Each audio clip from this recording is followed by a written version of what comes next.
Hi everyone. I hope you're all well today. It's a gorgeous afternoon here in Ontario, Canada. It was rainy this morning, but the sun has finally come out, so that's great. So I'm sorry I haven't made any videos lately. I've been so busy with everything that I haven't had time. However, I did do a live video chat on my Facebook page, which is saved on my page. So if you want to go over there and look at it and listen to what I had to say, people asked me questions and I answered them. Feel free to go. That's on my Healing from Benzo's page on Facebook. So today I wanted to talk a little bit about my healing process because I have a lot of people ask me, how I healed, how quickly, and what was my pattern, I guess, of healing. Everybody's different. So, I know people who suffer, and then they heal. I know other people who are well and then they suffer and they stay down there. It's just so non-linear. You never know, how you're going to heal. So I'd like to talk about the way I healed. Maybe somebody can relate to my story, and hopefully I'll answer any questions you might have about it.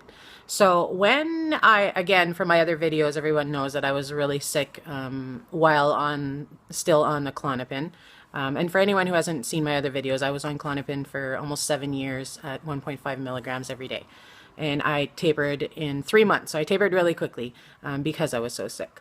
So through the tapering process, I was functioning really sick, but able to function some days and not other days. There were many days where I spent in bed or laying on the couch. I couldn't do anything. So after I was done tapering, which is when I believe you really start to heal, is when you're completely off of the medication. Especially when you're tapering as quickly as I am. When you're tapering, micro tapering, and you're left over with just a little bit, then of course you're absolutely healing. You are healing throughout the tapering process, but true healing, in my opinion, happens when you're completely off. So what happened is the first 6 weeks I was in acute withdrawal. So for me, the acute withdrawal was intense. I don't think I left my house once in 6 weeks. It was really bad. And again, I jumped at 0.25 milligrams of Klonopin. So it was almost a cold turkey jump. So for the first 6 weeks, terrible. I was at home, not doing very well. So after 6 weeks, I started to almost come out of this state that I was in for that entire time. So I started to feel a little bit better. My symptoms weren't as intense. I was able to start going outside a little bit without having this intense, it's like a chemical anxiety that you experience when you come off of the benzos. It was like uncontrollable panic. So after the 6 weeks, that started to kind of lift a little bit. So from 6 weeks to maybe, I think it was about 7 months, I was up and down, kind of still had symptoms. Sometimes they were intense, sometimes they were milder. I started to function again, so I started to be able to go to my children's sports events. I was able to go to the grocery store, which I wasn't able to do for a long time. I had too much anxiety. I was going, out to the Walmart and being able to go out for a walk and kind of enjoy the outdoors a little bit, and events that were going on around town. Like we had our July 1st, which is Canada Day here. So there's a big event down at our waterfront where there's a lot of commotion, a lot of activity, which I couldn't deal with for a long time because it was too much stimulation. I was actually able to do that with my son. And so the next 7 months, it was, functioning, but still really struggling with symptoms. Especially the vertigo. The vertigo was terrible, and the depersonalization and the derealization was also pretty intense, and the anxiety was still there. After 7 months, it's almost like it all lifted, and all of a sudden, my mind was clear. My symptoms were pretty much gone. Even the vertigo was gone. It was just like it all disappeared. So I started to work in an office because I needed to get back out there working because I hadn't been working for a little while. I was working in the mental health field prior to all this. I worked at a local mental health agency here in North Bay.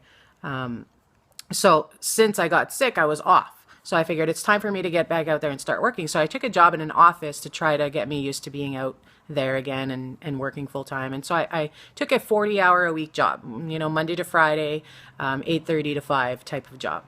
And for the next 10 months, I was great. I didn't really have any symptoms, mild symptoms, but not enough to speak of. So I was working, I was taking care of the kids, I was doing sports, I was doing all of that. I was happy, I enjoyed life, I was busy, very busy, and I was sleeping, even though sometimes I didn't sleep, but it didn't affect me as much. So for those 11 months, I was well.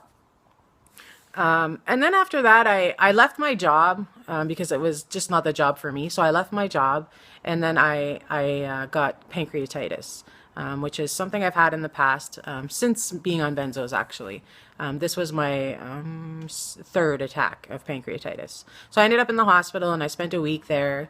I don't take any narcotics, so the only drug I was taking was something called Toradol, which is basically a stronger form of Advil. It's like an anti-inflammatory. So I spent a week in the hospital. It was pretty it was painful, and I was really sick, and it took a few weeks to recover. So after that, I don't know if it was the pancreatitis, I had a setback. All of a sudden, my anxiety was back, the vertigo was back, the depersonalization, derealization, the blurred vision, all that stuff. So for the next, let's say, few months, it was mild but moderate, I guess, symptoms. And then I had another period where I was okay again. So for another few months, I was okay again. Then all of a sudden, I got hit with a pretty nasty wave that lasted about 3.5, 4 months, where it was intense. The vertigo was really bad. All my symptoms seemed to have come back. So that went on for about, I would say about 4 months. And during that time, again, I had started my own business during this time. And I had clients that I was meeting with every week, but then I went through a period where I had a difficult time. I had to reschedule because I wasn't feeling well. So it's quite the struggle for about 4 months. And then after that 4 months, again, I was quite well for quite some time, probably 6, 7 months, maybe 6 months, I guess I was well. Minor, symptoms, a little bit of vertigo here and there. Again, wasn't really interfering with my life. I was busy with my business and all those other things. Now, after that 6 months, I got hit again with another really nasty wave that lasted probably 3 months or so.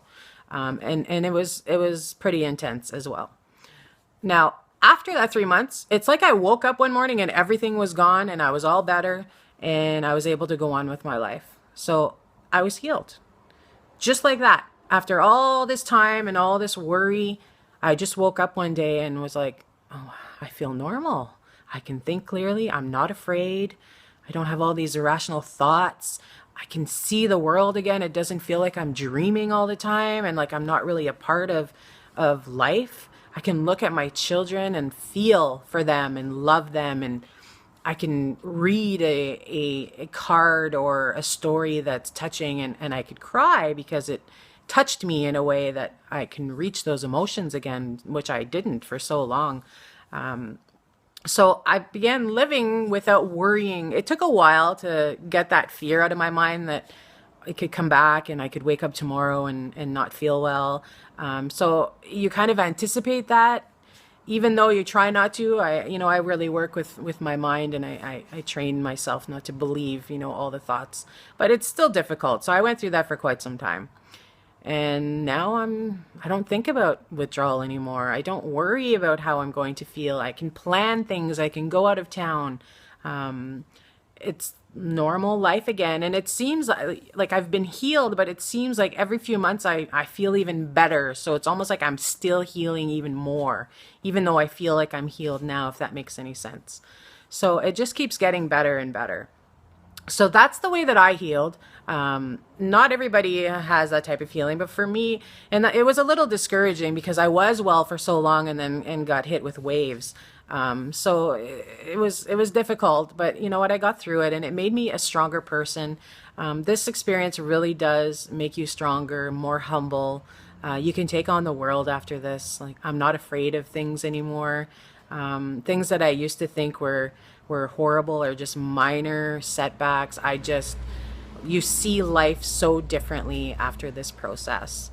So that's basically what I wanted to talk about today, is just my healing process. Feel free to ask me questions. I try to answer them as quickly as possible. There's a little bit more activity on my Facebook page or my website if you want to reach me there. My Facebook page I have is Healing from Benzos.